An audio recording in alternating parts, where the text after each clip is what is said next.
Emmanuel. সর্বস্থ পিতা, পুত্র, পবিত্র আত্মা, প্রভু ঈশ্বর সর্বশক্তিমান, যিনি ছিলেন, যিনি আছেন, যিনি আসিবেন। আজকের গীত সংগীতা পাঠ, গীত সংগীতা 14 গীত।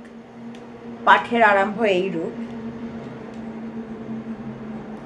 মৃঢ় মনে মনে বলিয়াছে, ঈশ্বর নাই। তাহারা নষ্ট, তাহারা ঘৃণার্থ কর্ম করিয়াছে। সৎকর্ম করে এমন কেহই নাই। সদাপ্রভু স্বর্গ হইতে মনুষ্য সন্তানদের প্রতি নিরীক্ষণ করিলেন, দেখিতে চাহিলেন বুদ্ধিপূর্বক কেহ চলে কিনা, ঈশ্বরের অন্বেষণকারী কেহ আছে কিনা। সকলে বিপথে গিয়াছে, সকলেই বিকারপ্রাপ্ত হইয়াছে।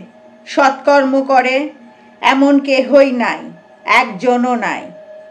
অধর্মচারী সকলে কি কিছুই জ্ঞান নাই? তাহারা খাদ্য গ্রাস করিবার ন্যায় আমার প্রজাগণকে গ্রাস করে, সদাপ্রভুকে ডাকে না।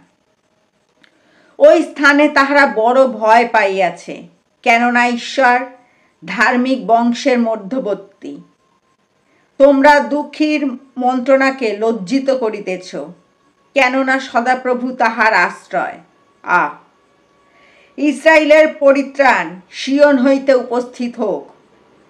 সদাপ্রভু যখন আপন প্রজাদের বন্দিত্ব ফিরাইবেন, তখন যাকোব উল্লাসিত হইবে, ইসরায়েল আনন্দ করিবে। স্বর্গস্থ পিতা, পুত্র, পবিত্র আত্মার নামে আমেন। আমাদের সহিত ঈশ্বর প্রভু যীশু খ্রিস্টের মহিমা হোক। আমেন।